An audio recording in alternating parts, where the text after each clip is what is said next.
today we are talking about shoving your shoulds and making bold decisions as a stepmom. You are not going to want to miss this.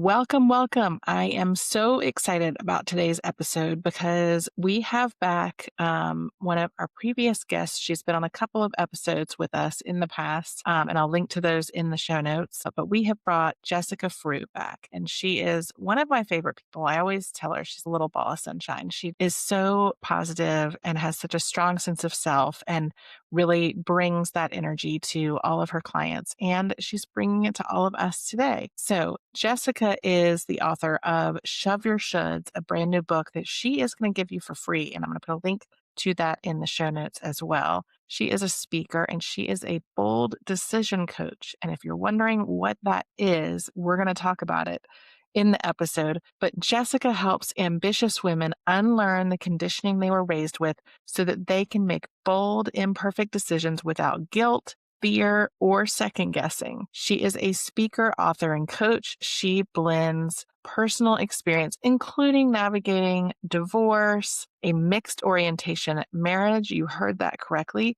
And blending families with a proven decision-making framework to guide women back to trusting their intuition. Whether it is on stage, in coaching, or through her book, her mission is to help women stop living by everybody else's rules and start living boldly, unapologetically, and in full alignment with who they were created to be. She has a wonderful outlook on life, and I always love bringing her to you all. So I am excited to jump in today with Jessica. So let's dive right in. Jessica, I'm so happy to have you back. Always fun to be here. Thanks for Yes. having me. Yes. Okay, so you've been on the podcast before, but it has been a while. And you've spoken at, I think, almost every Stepmom Summit because you just always have so many good things to say. But tell us, because I think we have a lot of new folks listening. I always ask about the stepmom origin story, and you have such a Oh, good yeah. one. So tell us your origin story for those who might not know you. Yeah. So I was married to my first husband for 7 years. He came out as gay partway into our marriage, and we stayed married for like another 5 years and had a daughter together. And then he ended up having an affair. And I was like, dude, it is time. Live your best life. Go be who you're meant to be. And I am going to go do the same. And so we split 7 years into our marriage. Our daughter was 2 at the time. And I got remarried like a year and a half later, which I'm like, that's not for everybody. But I'd had a lot of time to kind of process through that my marriage might end in divorce because I knew he was gay. Like I knew it was a possibility and I chose to stay as long as I did with that understanding. So there's my caveat on how quickly I got married, just to be like, you can take time and sometimes you don't. I knew when I met my ex-husband actually introduced me to my current husband, and I knew I was going to marry him. And I told my ex-husband that a week later, and he's like, "You have said hi to this man." I'm like, "I don't know what it is, but I'm going to marry him." And he dated another girl for 9 months before that, whose name was Jessica. Or like after I tried to date Matt, I was like, "Hey, we need to date." Hey, and he's like, "I'm super flattered. I can't date you right now. I'm dating this other girl named Jessica. I want to see where it goes, and it's far enough in. I don't feel good about dating both of you," which I was like, kudos to you. Definitely respect that. And then 9 months later, we met up at a park with our kids after church one day. And he's going off about how he's never going to get married, how he's not, all of these things. He's done dating. He's breaking up with her tomorrow. And I'm like, okay. And he broke up with her the next day. And then Tuesday, he was at my house. And we were married 8 weeks after that. I 8 weeks. love it. So I get it. And I still can't believe we've been married now for 12 and a half years, which just blows my mind. But with that, he brought 2 kids into the picture. So I have at this point, which is also crazy to me, an 18 and a 17-year-old stepson and stepdaughter. And my daughter is now 16. And we've been, again, navigating this for 12 and a half years. And I will say it is the hardest thing I've ever done. And the thing that almost broke me, I mean, I had a gay ex-husband. I had a gay husband that I went through all these things with and that had an affair with a man and we tried to work it out after that and we dated after we got divorced, like all of these things. So I was like, I'm good. Getting married, we're going to Yeah, I be can handle it, fine. whatever. Yeah, like I know who I am. I won't lose myself in this. And what is the first thing I did but lose myself because I don't know if I was afraid of failing again or that I needed to prove how strong I was, which I think is very common for us as women. 100. Like prove my strength. And then a year in, I was like, what am I doing? Like, I know better than this. This is not me. I am going to lose myself. And that's something that scares me more than anything. And I left him a year into our marriage, was like, I'm out. I can't do this anymore. I'm going to lose myself. I had a full-time job, like an amazing job as a seamstress at this bridal shop here in town. I had set up in a weekend. I had a place to live for Penny and I, my daughter and and I was like, and then like I got to it and I'm like, I can't do this either. Like, I know I need to go back and try in a different way. And I need to show up for myself first in this marriage because I genuinely believe Matt and I were going to be good together and we are. But I had to show up differently than I was. I had to stop Yeah. trying to prove myself. I had to stop trying to prove my strength.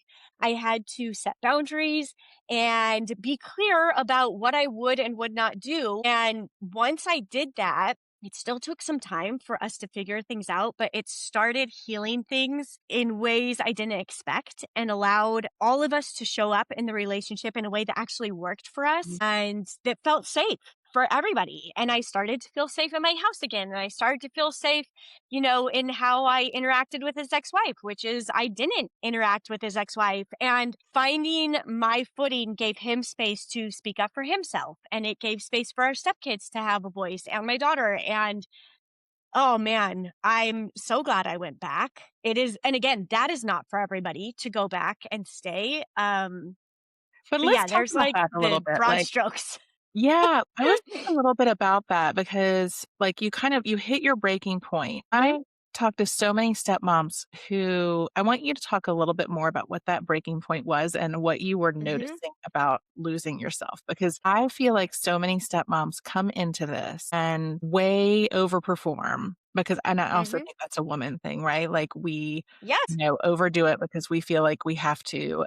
But as stepmoms, we come into this and it's almost like we feel like we have to earn our place and Mhm. that show that we deserve to be there. But tell me a little bit about that dynamic that, kind of got you to this breaking point, because I think a lot of stepmoms get there and then don't know what to do. And it's amazing to me that you were able to leave and then come back with such a clear head. Yeah. I mean, for me, here's the thing about blending families is we are both bringing our crap in from both sides of this. Yes, we are. And we make their issues and the things they are dealing with and their relationship with their ex our problem and our issue. We are the issue. We are actually the ones responsible for it. We are the ones that, that's why their relationship isn't working now. That's why our stepkids are misbehaving. It's all about us. And usually it's spoken that it's about us because the kids are saying that to their mom. The kids are saying that to whoever. They're saying that to their dad, just because that's what they're hearing too. I mean, and this isn't all cases, but a lot of the time,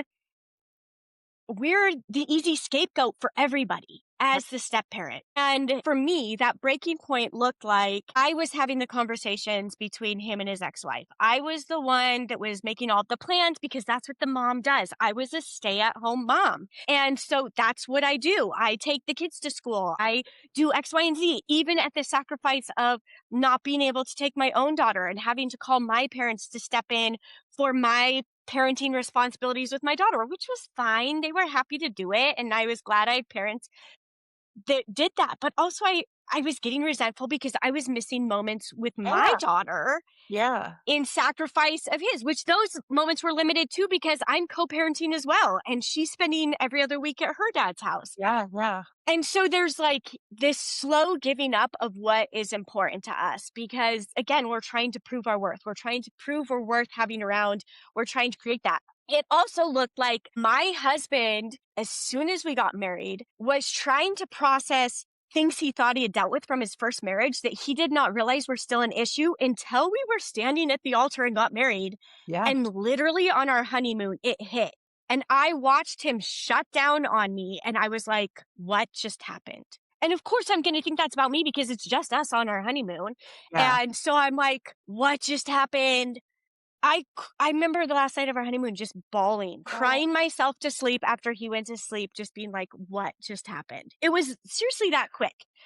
Um, and so there's just so much that goes in there and uniquely to, I mean, there's a lot of common themes, but I think we take their own residual, them needing to deal with their own stuff and make it our problem. Matt had super issues with money from his ex marriage, of like trusting me with the money that yeah. I didn't fully understand because he couldn't even communicate that to me because he was so scared. He was also just like, I have failed in every relationship I've had, so not end this faster. And like, wasn't giving me anything to work with. And then, yeah, it is my fault when his ex wife's pissed, or it is my fault that I didn't combat that conversation with like whatever things, like I should have done that. And it's not on him. He wasn't a bad guy. He just couldn't, he was dealing with his own stuff. He didn't feel safe communicating that because he'd never been in a safe relationship. I had, even though my ex husband was gay, we still had a safe relationship where we could communicate. And so I am just constantly giving. I am constantly like, I am strong. I can do this. I can carry the weight for both of us, until I was like, no, I really cannot. Yeah. Like, Yeah. this is not You hit a breaking something point. I am willing to do. Yes. And the breaking point looked like I'm up crying every night after he goes to bed. I am crying. Like, I am not that big of a crier. I am more so now, which I like about me. But it was just like, this is not me. This is not how I do life. We got married because I thought it was going to be fun. Like, I have fun with this man, and it's not fun. It's not. And Yeah. if we can't have fun, why am I here? Yeah. Because ultimately, I'm like, I tell my daughters this all the time, my stepdaughter and my daughter, I'm like, marry somebody you can have fun with, because life is hard. Like, marry Absolutely. somebody that, even amongst the hard, there's still moments when they make you laugh, and Yeah. you can still, like, it can be hard and you can still have moments of laughter. And so I Yes. just came back and I was like, this is the mentality I'm coming back with. Yeah. Like, if I I feel ya. want to make this work, I'm coming back with the attitude of, first and foremost, I'm going to start placing boundaries up one at a time. I'm going to ease into this because I've held it together this long. I can slowly put these in place, because you don't want to just like blow everything up, because that's not going to work Right. either. And so it was like putting these boundaries in place and creating safety for Matt in that process of, this is the boundary I'm setting right now. And this is why. And you might not understand that, but please trust me in this. And then he would start to do that. And he'd be like, I see how this is helping my kids. And I see how this is not only helping my kids, but it's helping all of these other dynamics. And I'd be like, okay, so now I'm doing this. And it wasn't like necessarily a spoken thing. It was just like, hey, I'm not, it didn't have to always be spoken, but I was slowly introducing these things that I knew I needed. Yeah. And he was coming along with me. And I think this is the key. If you are in a relationship where your partner doesn't come along with you, and doesn't start to see like, oh, I see how you are feeling better, that's when the relationship might not be healthy and needs to end. If they aren't at some point seeing the shifts and the ease and the happiness and joy that's coming back into your family, then it's probably not for you. So let me I wanna ask kind of a personal question. Go Um, for it. and we can edit it out if you don't wanna answer it. Um, so, you left and you came back and you had kind of this clarity that, and you had these sort of intentional, moments and conversations with him. Like, did you have professional help, or is this something that you kind of left and realized on your own and kind of did on your own? Because it really is an amazing transformation to kind of leave and get that clarity, I mean, was there a coach or a therapist or like, work that you did on yourself before you came back, or like how did that work? It was a moment of just coming back to myself. I think I'm a little bit of a freak in this way. I say that to myself in the most loving way possible. It's like something I really love about myself. And I've known this since I was like in junior high as a teenager. I remember seeing this about myself, is that I know who I am. Yeah, you really And do. We've I known you for a while do. now and you really do. It's an amazing quality that you have. Yeah. And I am good at creating safety for myself to do what is best for me. And I have known since junior high of how that then creates safety for other people. And I realized that that was the thing I had given up in my marriage. That was the thing that I had let go out the door. That is the thing that like now I knew my life's purpose was to help other women create that Mhm. and build that. And I was like, why did I allow this to go away? Yeah, And yeah. so I did come back without that support. I went to a counselor at some point, but it wasn't the counselor that like gave me that moment of clarity. I went to the counselor after that moment. I Yeah. was like, okay, something else I am going to incorporate because my husband didn't want to go in. He'd had a bad experience with therapy, and I get that and I understand why. I firmly believe that therapy is kind of crap unless you have coaching with it. Therapy is highly important. Do not get me wrong. Like, it is necessary, it is good work, but sometimes it gets into like a cycle of just not moving you forward. And I feel like when you have coaching come in to help that along, Really well hand it in hand. progressed hand in hand. It is beautiful. Anyway, I went to a therapist and it did help me see things. He'd be like, okay, but are her actions, like the ex's actions, actually keeping you from showing up as a good parent? Like you can keep blaming her for X, Y, and Z. And I'm like, yeah, I know. I Yeah, know. I just yeah. need to, whatever. Um, and he's like, you aren't the main character in these kids' stories. If the Stepkids movie was on screen, you aren't actually main character energy. You are a supportive role, an important role, but you don't have the power to ruin these kids' lives. That is not your responsibility. That is not on you. And like, yeah, if you're a horrible, like a vicious, malintentioned person, which the Right. people here listening to this podcast are not. Like, I Right. am Right. telling you, you might do some stupid stuff along the way. That's okay. That doesn't mean you are divisive and Yeah. like intentionally trying to harm something. And like reminding myself of that was really powerful. Of like, I don't have the power to, like, their story was already going, their story was already kind of crap before I came into it. If anything, I'm helping it be better and supporting them and loving them in ways that I can and releasing my obligation, like my self-imposed sense of obligation of how I need to show up, created a relationship that works way better than the one I was trying to Yeah, for force. sure. I mean, my stepdaughter is 17. She decided to move in with us 4 years ago in like a week. She decided to come live with us full time.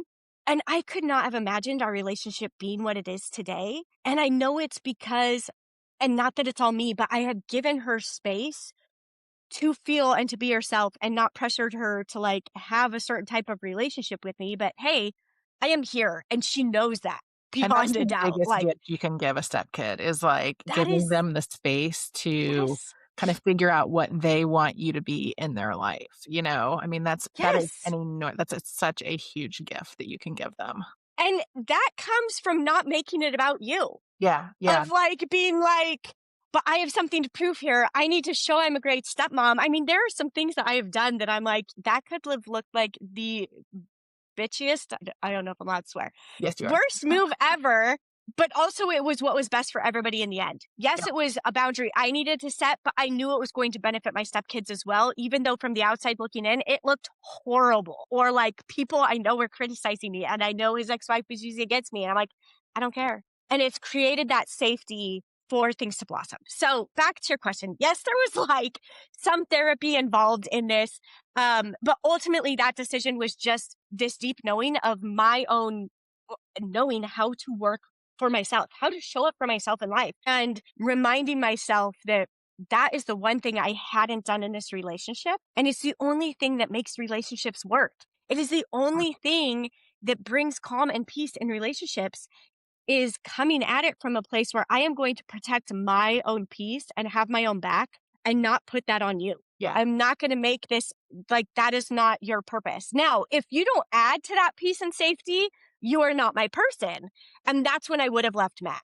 yeah, That's when I would have been like, no, we are done. If you can't support me in this, I am out. But because he did show up and he was willing to like come along with me, even though he was not happy when I walked back into our house, but he like trusted. He put some trust in that. yeah. And so we were able to make it work. But a little bit of Well, therapy, a lot of self coaching. But like that was that's actually a great segue. I mean, so you are a decision coach? and Mhm. you are helping women make big decisions. And your book, Shove Your Shoulds, is fantastic. So I'm going to link to it in the show notes. And if you are listening to this, you need to get her book, which, by the way, I'll have a link in there, is free. All you have to pay is shipping and handling. And it's phenomenal. Tell us about the book. Tell us about Shove Your Shoulds. Yeah. I mean, it goes back to this idea of, when we enter this marriage, this and anything in life, but we're talking step parenting, co-parenting, all these things. We get in this habit of, well, I should do that. I should do this. It should look that way. I And mean, this is how many very much times a day do we say that, right? Like, so many. And once you start doing this work of identifying your shoulds and just letting them be seen, it's like, oh my gosh. And the reason the should is powerful is because it's such an easy way to identify where you are placing judgment on what you are doing. And yep, where you're saying, no, I have to do this because I should, because that's what somebody else expects outside of you. And yep. whether you can identify or pinpoint that voice, I know like a lot of therapy and somatic practices or whatever go back to like identifying where that first voice came in. I'm like, I can't do that in my life. I don't remember things. I don't know, but it's there. And Yeah. that's all I need to know is this should is there. And now I'm going to see it and let it be seen and decide, is this something that is serving me or is this something I need to release? Is it an actual should or is it a Yeah. manufactured should? Yeah. Is this something I actually want? And changing it to that verbiage, oh no, this is something I want to do because it feels safe and comforting to me. It feels like it's what's best for me. And that all came out of your experience with, Matt and leaving and coming back. And, ultimately, I think it's such a beautiful demonstration of that because it's one of those like, should you do everything to stay married to this person? I mean, sure, probably everybody thinks you should do that, but ultimately, is it going to be the right thing for you? You decided that it Yeah. was after doing the work, but you Yeah. did the work understanding that you weren't going to let that should be there if it wasn't meant to be there. Yeah. No, it was like, I want to come back with the intention of this is how I'm doing it. I'm not doing it according to the should anymore. I'm not doing it with any need to prove to anybody Right. else what I should do or that I am of value or worth coming, like having in their lives. If they want to see that, they will. If they don't, that's their thing. But I know who I am. I know my intentions. And that's where the power comes from. That's where we build the confidence to set the boundary and I'm always like, set one boundary. It's going to feel horrible. And also, you were going to feel peace and safety in that moment as well. Like, it's going to feel hard, and you're going to convince yourself you are selfish, and you are going to put all these things on you. And that is the should and the conditioning speaking. Yep. And then you're going to be like, oh my gosh, this Yeah. feels so good. It's gonna be I hard. Yeah. crave the next step of like, now what is it that I release? And sometimes that's like uh, things came up with Matt's ex-wife. I'd be like, I need to go for a run right now. Like I have to get out of the house. And Matt would be like, go and do. Yeah. And that's the boundary of like, I can't process this right now. Like I need to get into my body to like feel through this. I'm out. Yeah. And just having a partner that doesn't make you feel bad for being like, I gotta go run. I gotta go Yeah, for a totally. walk. I Yeah. need to go for a drive. I'm gonna go cry somewhere outside of our house so that not everybody has to hear it. Like whatever Yeah. it is, but like trusting those things. Yeah.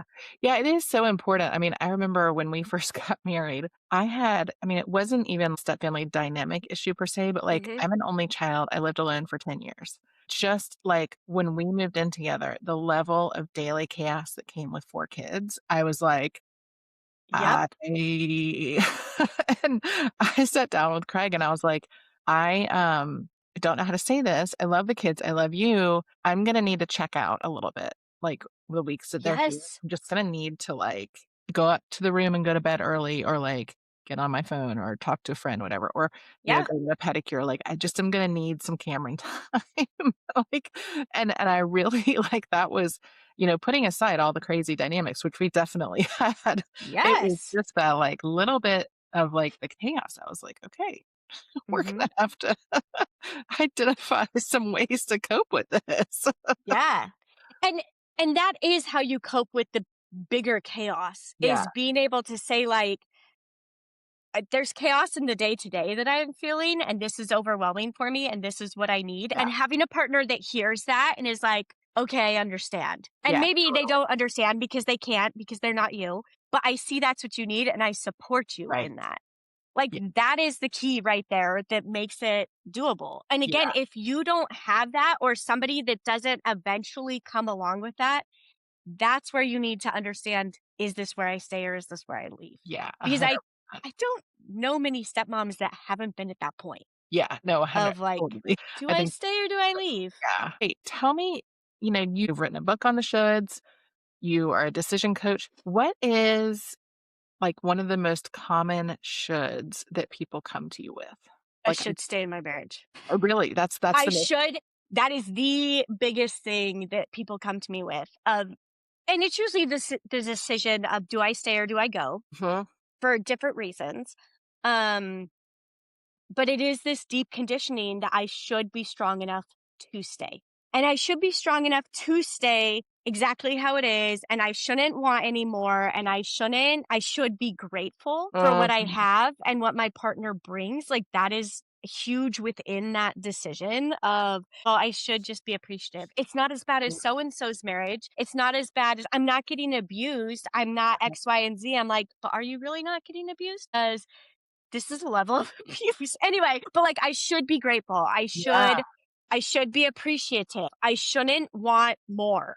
And I call bull. Yeah. Yeah, totally. That's huge. I mean, I think as for stepmoms, that's a huge one, right? Like, I was talking to one of my stepmom coaches today that I trained in the Step Family Coach Academy, and she's, "Well, I need to just get a handle on this and stop being selfish." And I was like, I'm gonna stop you right there. Yep. You're not being selfish. Setting Mhm. boundaries is not selfish, you Mhm. know? But I mean, I think we are so conditioned to, like, we're the step parent, we're gonna come in second, which means maybe come in last. We're gonna be okay with Mhm. that, and we're just gonna work to justify our place in the family because, Yep. we don't deserve to be here and we need to prove ourselves to earn that seat at the table, you know? And that's And not that a great place. No, and that conditioning is so deep within women, especially of because of the roles that we typically fulfill. It's been conditioned that as the wife, we should come in second to our husbands. Yeah. And as the mom, we should come in second. And as the stepmom, we are like down 3rd, the 4th, list. 5th, 6th, whatever. Yes. Yeah. And it's just bull crap because if we don't show our kids, and whether they're our biological kids or stepkids, like whatever role we are in their lives, it doesn't matter. If we are an aunt, uncle, like whoever we are in these kids' lives, if Yeah. we are not showing them that we are of value, then that is just showing them that they are not of value. That they always have to come in second, third, fourth, fifth, whatever. And it's this conditioning that we need to release. Yeah. And with the conditioning of, I should be grateful, I should whatever, it's like that, well, I shouldn't need that. I should be okay coming in third or fourth. I should whatever. And also I should be able to do more. I should like it's just a trickle that like they all come together Yeah. and We do it's put so much so pressure on deep. ourselves. Mhm. Jessica, I could talk forever. You and I always love having a good catch up sesh. um, so we're going to end this here, but we are going to continue the conversation over on YouTube. So if you want more of Jessica, and especially if you are a step family coach or thinking about coaching, we're going to Mhm. be talking about that over on YouTube. So head over there and check that out. And Jessica, where can everybody find you and get a copy of your amazing book? Yes. So I am most active on Instagram. I am starting a YouTube channel. On both of those, I am Hey Jessica Frew. You can find me there. And then my book you can pick up at shoveyourshoulds.com/free book. And you can go grab that. Awesome. Thank you so much, Jessica. Yeah, thank you.